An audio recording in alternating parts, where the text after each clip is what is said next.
Welcome back to another episode of Gaming Origins, the series where we look at the origins and history of various topics in gaming.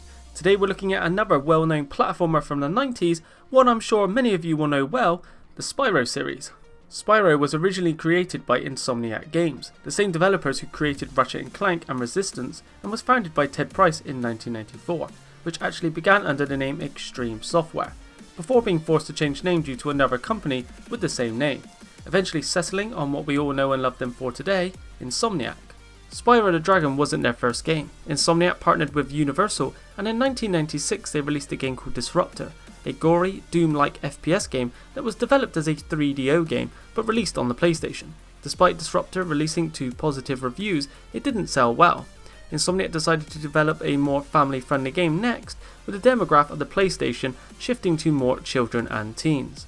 Spyro went through a number of different design concepts, with his original colour scheme being green. However, the decision was made to change it due to blending in with the grass environments too much, and instead purple was chosen, being a great colour that would stand out.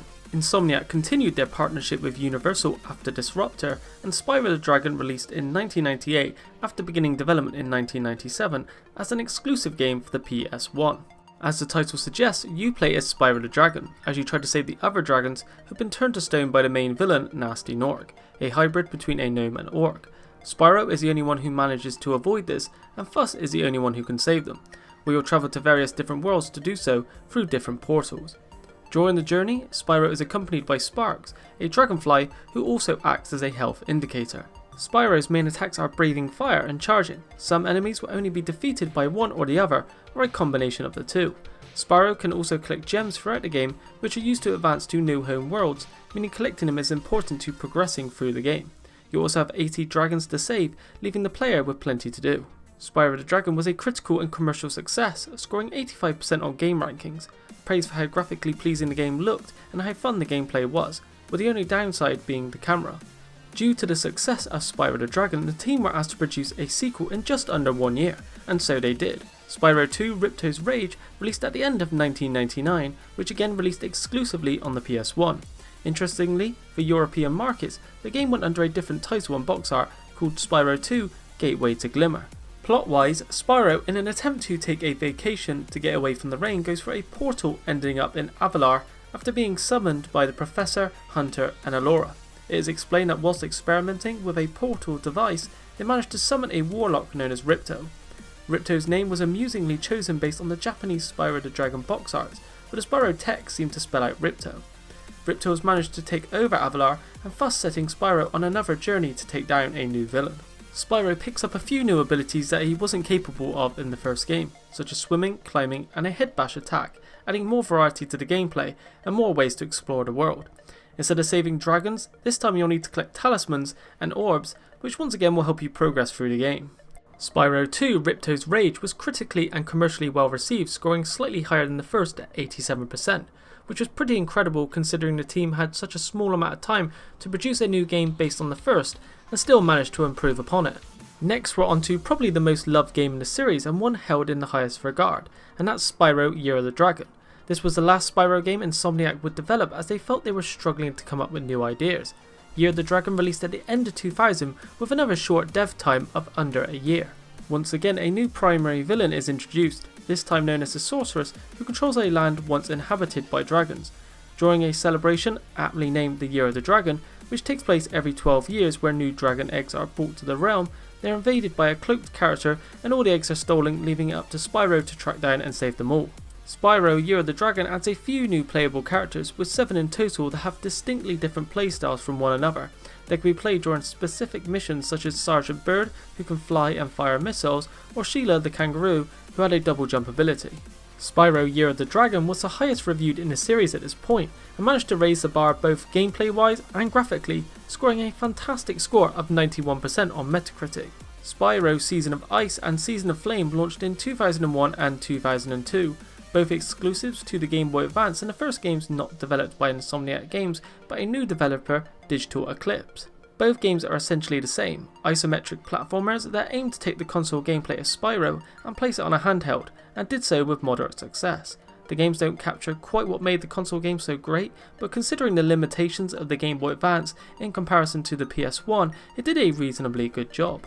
Season of Ice scored 74% on Metacritic, while the sequel Season of Flame scored 76%, meaning both scored fairly positively, although were criticised for awkward controls and boring minigames.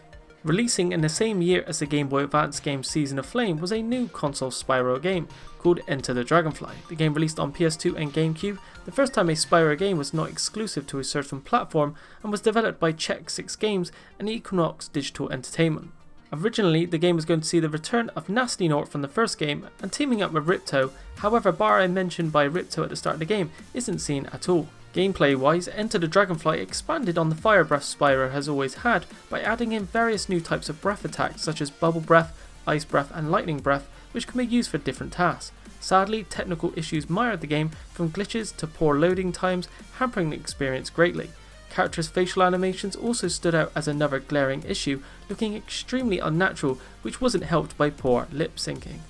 Across the two platforms, Enter the Dragonfly scored pretty poorly, sitting at 52%, with the GameCube version scoring a fair amount lower than the PS2 version.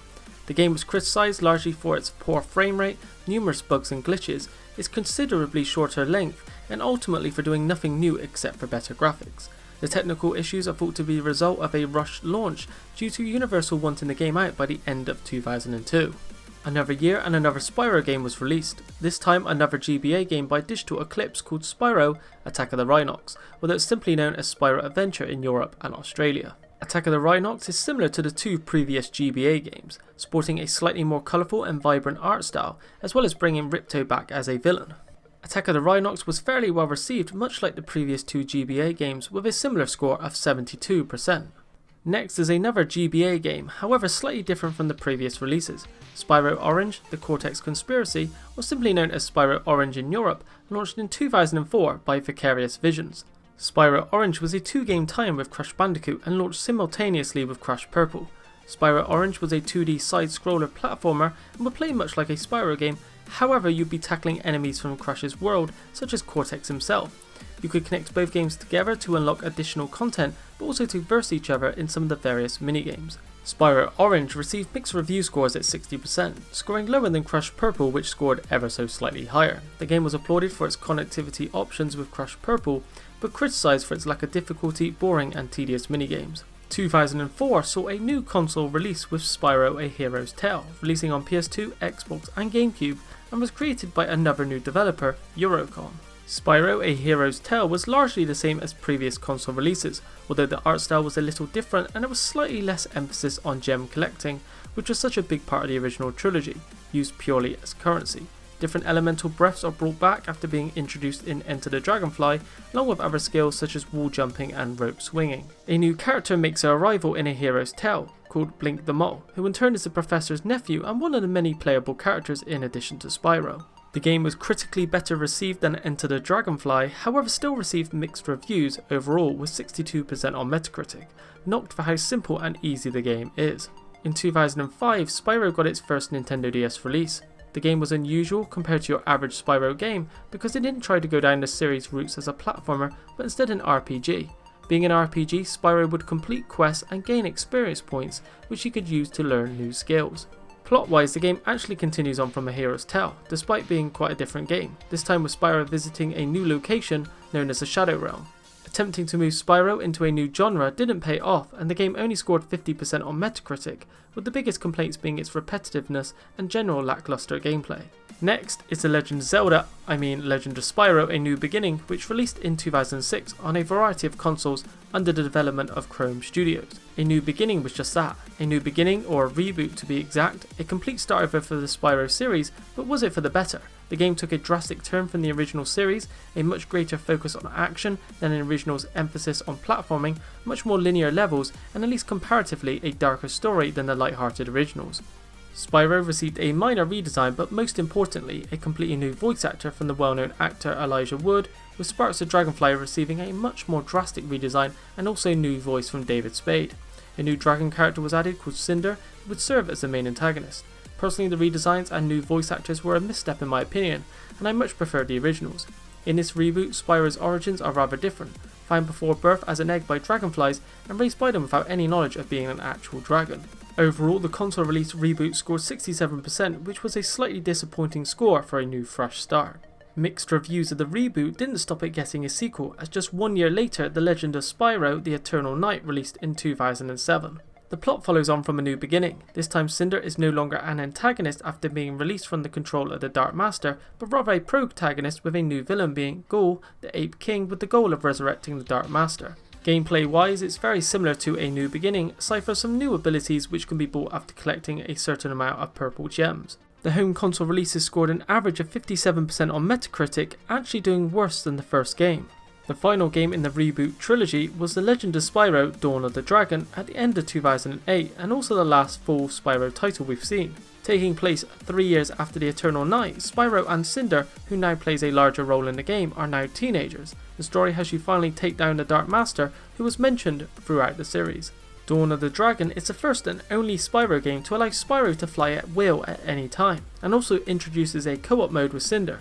The environments are also considerably larger than the previous two games, which was necessary to accommodate the free flying ability. Although the game changed up the series and introduced new features, the game still didn't receive a high score, sitting at an average of 62% for the console releases. Currently, Spyro is a character in the Skylanders series, with the first game including his name in the title, although as the sequels have been released, he's received a less prominent role. Crash was also added as a character last year in the latest Skylanders game. Much like Crash Bandicoot, Spyro started off great and after being pushed to different developers has lost its way. With the Crash Insane trilogy releasing shortly, if it's successful, it's very likely we could see a similar remaster of the Spyro games, which of course would be so awesome and something I really hope we see. That's it for today. I hope you enjoyed the video. If you did like the video, be sure to leave a like and sub, as well as follow Project Gamer on Twitter for channel updates. Click the link on the left for an episode of Gaming Origins, on an episode on another Insomniac series, Ratchet & Clank, and the one on the right for an episode on Crash Bandicoot. Thanks for watching as usual, and I'll see you on the next video.